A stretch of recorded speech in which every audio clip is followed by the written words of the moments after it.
Hi, Wolfies. It's Cathy. Hope you guys are all doing well, having a fabulous Friday. It was so great to see most of you on Wednesday night in the celebration of life with Betty. When I was talking with her there at the restaurant, she mentioned to me what she was going through and how she was feeling, and I shared with her a similar experience of how I felt when my mom passed away back in 2004. um, and I believe I may have shared this story with you guys before, but she asked me to share it again, so that's why I'm doing it. So if you've heard it before, excuse me, but Betty asked for me to share. So I was telling her that I did really, really well when my mother passed away because I had prayed like years prior, always asking God to make me strong for when that day would come, that I would be prepared and strong and hold up well. And I did. I sang at her funeral. I also did her hair and her makeup for her when she was passed, and my sister-in-laws did her nails. But long story short, I held up really good. God was my strength, and He still is my strength today. But one of her favorite places to go to was Peter Piper Pizza. And I believe it was her favorite place because that's where all her grandkids would celebrate birthdays and her kids would show up. And that was the only place where all of us would ever get together at one time. And I know that that meant a lot to her, was for her family to be together, because we weren't a really tight knit family, but she somehow was able to bring us together, and those celebrations did as well. So, anyways, long story short, it was a few months after she had passed. My husband, my mother in law, and my son and I went to Peter Piper Pizza, and I had no idea that when I would get to the door that I would just bawl. I just busted out bawling. I was crying, and I startled them. And my mother-in-law's like, "What's wrong, Catherine? What's wrong?" I said, "I miss my mom. I just miss her." It just hit me that I wasn't going to see my mom at Peter Piper Pizza anymore, and I just was filled with emotions and just crying. She told me, she hugged me, my mother in law, and she said, "Catherine, I know how you feel." She said, "When my mother and father passed away, I felt like an orphan. I felt like I didn't have anybody anymore." She said, "And I felt that void inside." And she said, "And I asked God to fill that void." I said, "Lord, for me to continue on my journey, I need to have peace in my heart. And I need you to fill this void that I'm feeling." And she said, "So when you get home, go spend some time with the Lord and ask Him to fill that void." And that's exactly what I did. That night when I got home, I went into my room and I don't remember if I got on my knees or I was just sitting down, but I really meant business with God. And I said, "Lord, I really, really miss my mom so much. And I know that I'll never hear her voice again here on earth. I know I'll never see her little face again here on earth. No more shopping and going out to eat and just doing special things for her. I can't do that anymore." And I miss that because she was my hangout buddy. And so, anyways, so I was praying and talking with the Lord, and I felt that He put in my heart and He put in my mind, "Cathy, close your eyes and then open them." And I did. So I closed my eyes and then I opened my eyes, and He said, "In comparison to eternity's time, that's how short of a time of separation between you and your mom will be."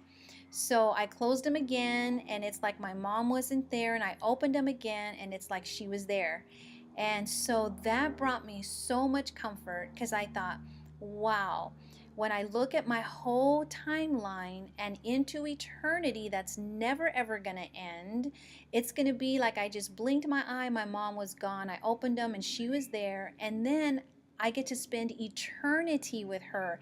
It'll never end, and it'll be in a much better place, in a much better environment, in a beautiful place where there's nothing but love and joy and peace and nothing but the goodness of God and God's presence. It's like, wow. So that really, really brought some comfort into my heart. I thought, Lord, another 30, 40 years of life seems like a long time, but it really isn't in comparison to eternity's time that's never going to end.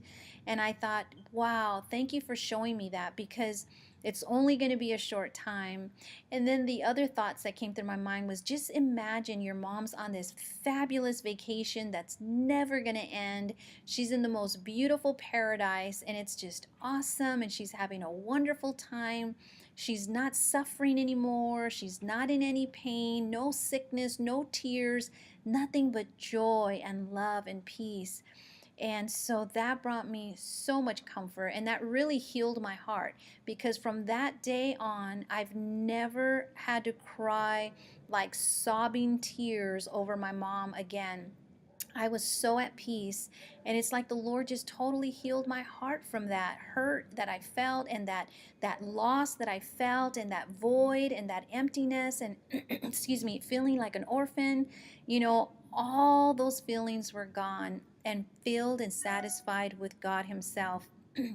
So I want to encourage you, ladies, that if you've lost loved ones that were close to you, be encouraged. I know it might be tough while we're still living here on earth, but truth be told, time is flying by very, very quickly. I don't know if you notice, but time is going by way, way too fast. And so now is the time to make sure that your life is right with God. Make sure that you're living the life that He's called you to live and you're fulfilling the plans and the purposes for which He created you so that one day you will get to live again with your loved one for all eternity. It will never end and it will be the absolute best thing that you could have ever imagined or thought or experienced here on earth. So be encouraged. I also want to share a little nugget with you that I felt God gave me while I was having my devotions. I had read this before through a minister, and it was just a reminder. And so I wanted to share it with you guys. So basically, this minister was sharing that he said the graveyard is the wealthiest place on earth. And that kind of startled me. I was like, what? Why would the graveyard be so wealthy? But it's the wealthiest place on earth because so many people die never discovering by digging deep inside themselves, asking God to show them all of the untapped gifts and talents and abilities that He put on the inside of them to serve God, serve themselves, and serve others.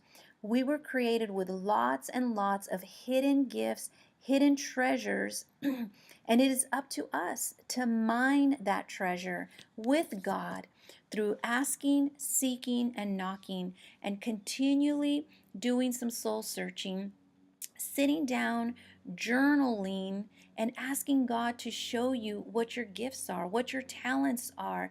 Every person was created by God with abilities, talents, and gifts that are on the inside.